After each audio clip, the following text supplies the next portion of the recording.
Hello guys, welcome back to my channel. আমার চ্যানেলে তোমাদের সবাইকে স্বাগত। আমি রূপালী চলে এসেছি আবার একটা ব্লগ ভিডিও নিয়ে। তো তোমাদের কাছে অনুরোধ থাকলো, প্লিজ তোমরা ভিডিওটা স্কিপ না করে পুরোপুরিভাবে দেখতে থাকো। তো শুভ সকাল, তোমরা কেমন আছো? আশা করছি খুব ভালোই আছো, আর আমিও খুব ভালো আছি। তো এখন বাজে সকাল 9টা, আর আমি এখন থেকেই সকাল 9টা থেকেই আমি কিন্তু ব্লগটা শুরু করি। প্রতিদিনই আমি একটা টাইম থেকেই আমি ব্লগ শুরু করি। তো আজও আমি ব্লগটা শুরু করছি সকাল 9টা থেকে। তো আমি দেখো এখানে কিন্তু আলু কুচি কুচি করে কেটে নিয়েছি আলু ভাজার জন্য। আজকে আমার সেরকম রান্নাবান্না নেই। আজকে কেন, কোনো প্রায় দিনই আমার রান্না সেরকম থাকে না। তো কালকে ভাত ছিল, সেটাকে ভাতটা ভাজবো আমি, আর আলুটা ভাজলে আমার রান্না কমপ্লিট। তো এখানে দেখো আমি আলুটা কিন্তু ধুয়ে নিয়ে এসেছি, আর সামান্য পরিমাণে আমি কিন্তু নুন মাখিয়ে রাখবো আলুতে। নুনটা মাখিয়ে রাখলে কিন্তু আলুর জলগুলো ভালোভাবে ঝরে যায়, আর আলুটা কিন্তু সফট হয় আর তাড়াতাড়ি ভাজা হয়। তো সেই জন্য আমি আলুর মধ্যে নুন মাখিয়ে রাখলাম।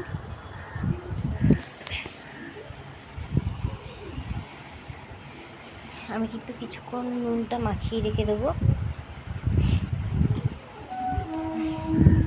তো আমি আলুটা ঢেকে সাইডে রেখে দিচ্ছি, দিয়ে আমি পেঁয়াজটা ছাড়িয়ে নিচ্ছি। পেঁয়াজ আর টমেটো আর রসুন, তিনটি জিনিস আমি ছাড়িয়ে নেব। আর এদিকে দেখো ছেলেকে আমি বকছি, ছেলে দুষ্টুমি করছে বলে ছেলেকে বকাবকি করছি। শুধু ডিগবাজি খায়, লাফানি ঝাপানি এসব করে বেড়ায়। একবারও কিন্তু লাফাতে গিয়ে পড়ে গেছিলো, দু হাতেই লেগেছিলো। সেই থেকে ভয় লাগে, কিন্তু তো কোনো কথা শুনে না, সেই লাফালাফি ঝাপাঝাপি করে যাচ্ছে। তো যাই হোক, এখানে আমি টমেটো কুচিয়ে নিয়েছি, পেঁয়াজ কুচিয়ে নিয়েছি, আর রসুনগুলোকে আমি কুচি কুচি করে নিয়েছি দেখো। আর দুটো ডিম নিয়ে নিয়েছি। ডিমের সাইজগুলো তো খুব বড় বড়, সেই জন্য আমি দুটো ডিম নিয়ে নিয়েছি।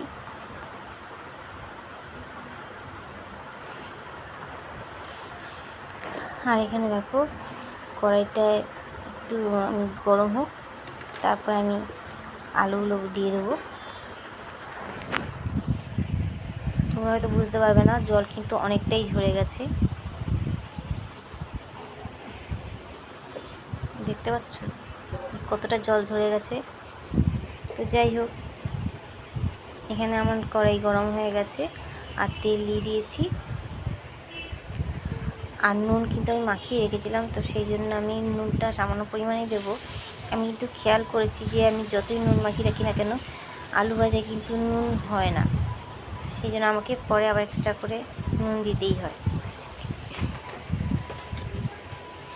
যাই হোক, তাও বলা তো যায় না, যদি নুন বেশি হয়ে যায় তাহলে কেউ খেতে পারবে না। তো সেই জন্য আমি অল্প করেই সামান্য নুন দিয়ে আমি আলুটাকে ভাজবো।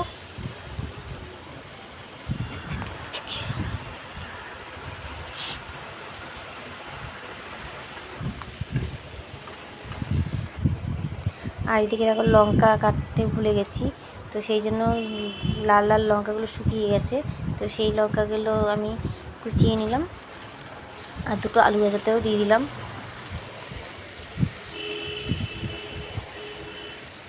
তো দেখো আমার কিন্তু আলু ভাজা কমপ্লিট। দেখো ভালোই কিন্তু লাল লাল হয়ে গেছে আলু ভাজা। তারপর আমি আবার তেল দিয়ে দিলাম কড়াইতে, আর একটু নুন দিয়ে দিলাম, দিয়ে আমি পেঁয়াজগুলো সব ছেড়ে দিলাম, আর তার সঙ্গে দিয়ে দিচ্ছি কুচানো লঙ্কা আর কুচানো রসুন। এই তিনটে সামগ্রী কিন্তু আমি ভালো করে ভেজে নেব। এখন আমি টমেটোটা দেবো না, কারণ টমেটোটা দিলে টমেটোটা একদমই গলে যাবে। সেই জন্য আমি টমেটো একটু শক্ত রাখতে চাইছি, একদম গলাতে চাই না টমেটোটাকে। আর এইদিকে দেখো দুটো ডিম ফাটিয়ে রেখেছি, দুটো ডিমকে আমি ভালো করে ফাটিয়ে নেব।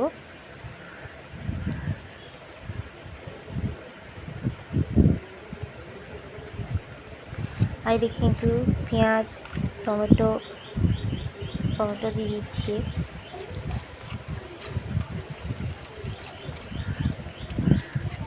তো টমেটোটা কিন্তু হয়ে এসছে, তারপর আমি ফাটিয়ে রাখা ডিমটা দিয়ে দেবো,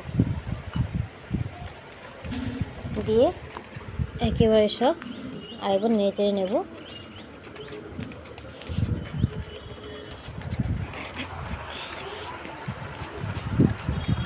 ভালো করে নেড়ে নিলাম।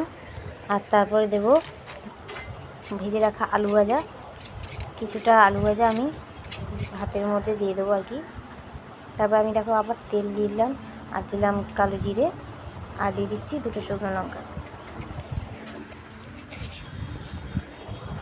তারপর ভাতটা কিন্তু আমি দিয়ে দিয়েছি, আর সামান্য পরিমাণে নুন হলুদ দিয়ে দিয়েছি। দিয়ে আমি ভিজে রাখা যে ডিম পেঁয়াজগুলো, এগুলো আমি অল্প অল্প করে দিয়ে দেবো। এদিকে আমার হাজব্যান্ডের ভাত বেড়ে দিয়েছি, আর এদিকে কিন্তু আমার রান্না করে ফিট। আর এদিকে দেখো একটু ব্লিচিং পাউডার, যেখানে বাসন টাসন ধোয়া হয় চাতালটাতে দিয়ে দেবো।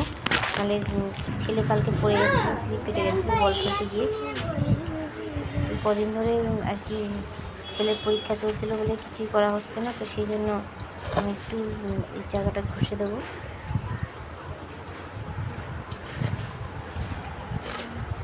10-15 মিনিট রাখবো, তারপর আমি ঘষে দেবো।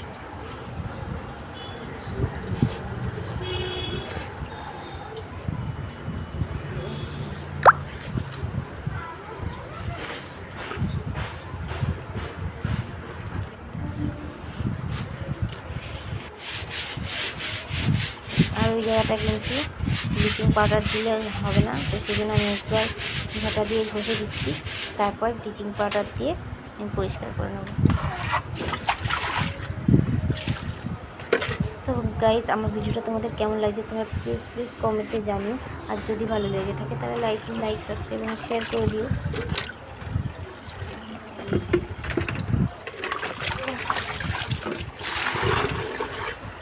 আর এদিকে জলগুলো আমি তাড়াতাড়ি করে তুলে নিচ্ছি, নাহলে 1-1.5টার মধ্যে জল চলে যাবে, জল আর পাবো না, তো সেই জন্য আমরা জলটা তুলে নিচ্ছি। আর এদিকে দেখো কিছুক্ষণ পরে আমি এই জলটা নোংরা পড়েছে, কারণ সকালবেলা ভরলে দুপুরের মধ্যে সেই জল থাকে না, নোংরা হয়ে যায়, সর পড়ে যায়, তো সেই জন্য আমি এই জলটা দিয়েই এই জায়গাটা ঘষে দিয়ে ফেলবো।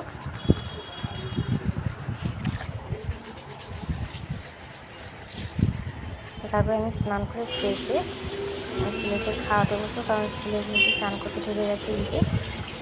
আর এদিকে দেখো ফ্রিজটা খুব একটা হয়েছে কিনা তোমরা নিজেরাই বলবে আর কি। আর এদিকে আমার দেখো স্নান হয়ে গেছে।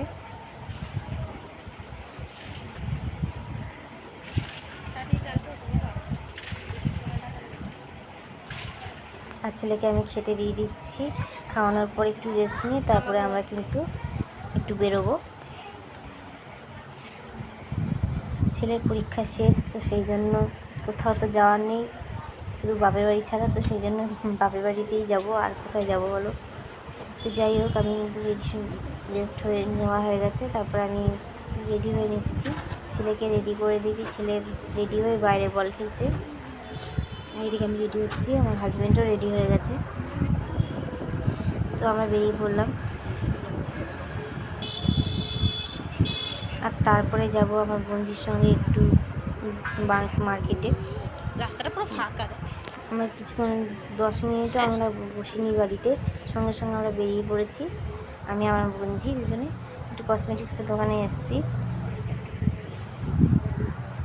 আমার কিছুই কিনবো না, আমি ওরই জিনিস কিনবে, তো ভাবলাম শুধু দোকানে এসে ঘুরে যাব, তো সেই জন্য আমি একটা নেল পলিশ কিনেছি। আর তারপরে গেলাম আমরা ফুচকার দোকানে। আমার ফুচকার দোকানে চলে এসেছি, আমাদের খাওয়া হয়ে গেছে, আমার ছেলের জন্য ফুচকা নিয়ে যাচ্ছি, আমার ছেলে খুব ভালোবাসে ফুচকা খেতে। তো আজকের ভিডিওটা আমি এখানেই শেষ করছি, নেক্সট ভিডিওতে আবার তোমাদের সঙ্গে দেখা হচ্ছে, তো টাটা।